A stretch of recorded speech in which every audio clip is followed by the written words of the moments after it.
Hi ಎಲ್ಲರಿಗೂ ನಮಸ್ತೆ. ನೀವು ನೋಡ್ತಾ ಇದ್ದೀರಾ ರತ್ನ ಯೂಟ್ಯೂಬ್ ಚಾನಲ್. ನಾನಿವತ್ತು ಅಂದರೆ ಕಾಬೂಲ್ ಕಡ್ಲೆಯ ಸಾಂಬಾರು ಮಾಡೋದು ತೋರಿಸ್ತಾ ಇದ್ದೀನಿ. ವಿಡಿಯೋನ ಎಲ್ಲೂ ಕೂಡ ಸ್ಕಿಪ್ ಮಾಡೋದು ಕೊಡ್ತೀನಿ ನೋಡಿ.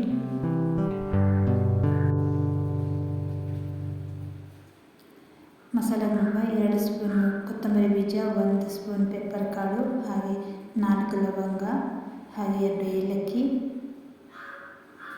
ಹಾಗೆ 3-4 ಪೀಸಷ್ಟು ಚಕ್ಕೆ, ಹಾಗೆ 5ರಿಂದ 6 ಬಾದಾಮಿ, ಹಾಗೆ 1 ಟೀ ಸ್ಪೂನಷ್ಟು ಜೀರಿಗೆ, 5ರಿಂದ 6 ಒಣಮೆಣಸು, ಹಾಗೆ 1 ಸ್ಪೂನು ಕಡಲೆಬೇಳೆ, 1 ಸ್ಪೂನು ಉದ್ದಿನಬೇಳೆ. ಇವಿಷ್ಟನ್ನು ಚೆನ್ನಾಗಿ ಫ್ರೈ ಮಾಡಿಕೊಂಡು ಮಸಾಲ ಮಾಡ್ಕೊಳ್ಬೇಕು. ಹಾಗೆ ಇದ್ರ ಜೊತೆ ಕಾಯಿ ತುರಿಯನ್ನು ಹಾಕೋಬೇಕು.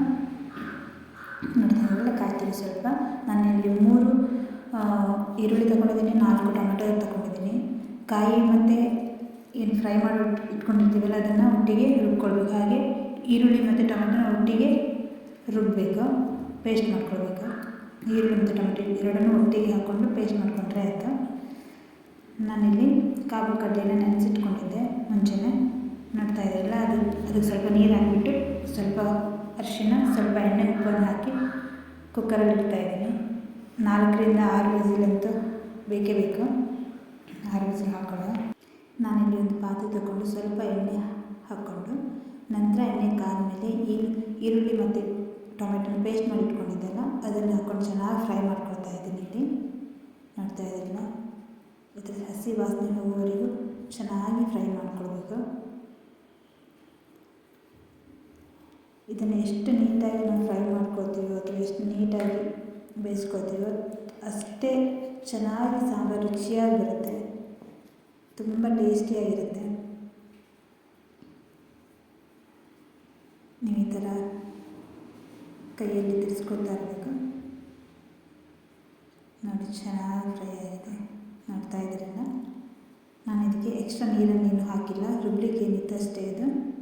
ಹಾಗೆ ಅದ್ರ ಜೊತೆಗೆ ಈಗ ರುಬ್ಬಿಟ್ಕೊಂಡಿರುವಂಥ ಮಸಾಲ ಎಲ್ಲ ರುಬ್ಕೊಂಡು, ಹಾಗೆ ಹಸಿ ತೆಂಗಿನ ತುರಿಯನ್ನೇ ಹಾಕ್ಕೊಂಡು ರುಬ್ಕೊಂಡಿದ್ದು ಅದ್ರ ಜೊತೆಗೊಂಡು ಎಲ್ಲವನ್ನು ಹಾಕ್ಕೊಂಡಿದ್ದೆ. ಇದನ್ನು ಕೂಡ ಚೆನ್ನಾಗಿ ಮಿಕ್ಸ್ ಮಾಡ್ತಾ ಇದ್ದೀನಿ. ಇದು ಅಷ್ಟೇ, ಮಸಾಲದು ಅಷ್ಟೇ ಹಸಿ ವಾಸನೆ ಹೋಗಬೇಕು. ಚೆನ್ನಾಗಿ ಇದನ್ನು ಕುದಿಸ್ಕೊಳ್ಬೇಕು. ಈಗ ನೋಡ್ತಾ ಇದ್ದೀರಲ್ಲ, ತುಂಬ ರುಚಿಯಾಗಿರುತ್ತೆ. ನಾನಿಲ್ಲಿ ಏನಾದರೂ ಚೆನ್ನ ಮಸಾಲೆ ಏನನ್ನು ಬಳಸ್ತಾ ಇಲ್ಲ. ಹಾಗೆ ನಾನಿಲ್ಲಿ ಮಸಾಲಕ್ಕೆ 1 ಸ್ಪೂನಷ್ಟು ಉಪ್ಪು ರುಚಿಗೆ ತಕ್ಕಷ್ಟು ಹಾಕ್ತಾಯಿದ್ದೀನಿ. ಇದನ್ನು ಹಾಕ್ಬಿಟ್ಟು ಒಂದು ಸ್ವಲ್ಪ ಹೊತ್ತು ಮುಚ್ಚಿ ಇಡುವ, ಚೆನ್ನಾಗದು ಕುದಿ ಬರಲಿ.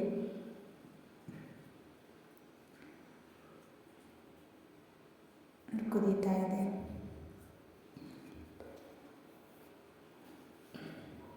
ನೋಡಿ ಎಷ್ಟು ಚೆನ್ನಾಗಿ ಕುದೀತಾ ಇದೆ ಅಂತ. ನೋಡ್ತಾ ಇದ್ದೀರಲ್ಲ, ಚೆನ್ನಾಗಿದೆ ಕುದಿ ಬರಬೇಕು, ಹಸಿ ವಾಸನೆ ಎಲ್ಲ ಹೋಗಬೇಕು. ನಾವು ಏನು ಸಾಂಬಾರಿಗೆ ಮಸಾಲ ಮಾಡಲಿಕ್ಕೆ ಹುರಿದಿಡ್ತೀವೋ ಅದು ಫ್ಲೇವರೆಲ್ಲ ಈಗ ಬರುತ್ತೆ, ಚೆನ್ನಾಗಿ ಫ್ಲೇವರ್ ಬರುತ್ತೆ. ಈಗ ಕುದ್ದಿದೆ. ಕಾಬೂಲ್ ಕಡ್ಲೆನ ಹಾಕೊಳ್ಳುವ, ಬೇಯಿಸಿಟ್ಕೊಂಡಿದ್ದೀನಿ. ನೋಡ್ತಾ ಇದ್ದೀರಲ್ಲ, ನಾನಿಲ್ಲಿ ಬೇಯಿಸುವಾಗ ನೀರನ್ನು ಹಾಕ್ಕೊಂಡಿದ್ದೆ. ಆ ನೀರನ್ನು ಅಷ್ಟನ್ನು ಒಂದೇ ಸರಿ ಹಾಕ್ತಾಯಿಲ್ಲ, ಹದ ನೋಡ್ಕೊಂಡು ಹಾಕ್ತಾಯಿದ್ದೀನಿ. ನಿಮಗೆ ಎಷ್ಟು ಬೇಕೋ ಅಷ್ಟನ್ನೇ ಹಾಕ್ಕೊಳ್ಳಿ, ತೊಂದರೆ ಇಲ್ಲ. ಇದು ಅಷ್ಟೇ, ಚೆನ್ನಾಗಿ ಒಂದು ಸರಿ ಕುದಿ ಬರಬೇಕು.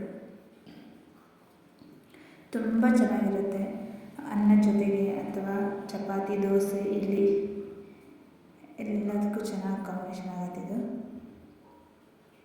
ನೋಡ್ತಾ ಇದ್ದರೆ ಚೆನ್ನಾಗಿ ಕುದಿ ಬಂದಿದೆ. ಈಗ ರೆಡಿಯಾಗಿದೆ ಇದು. ಮನೆಯಲ್ಲಿ ಸಿಂಪಲಾಗಿ ಮಾಡ್ಕೊಳ್ಬೋದು. ನೋಡ್ತಾ ಇದ್ದೀರಲ್ಲ ಎಷ್ಟು ಚೆನ್ನಾಗಿ ಕಾಣಿಸ್ತಾ ಇದೆ ಅಂತ.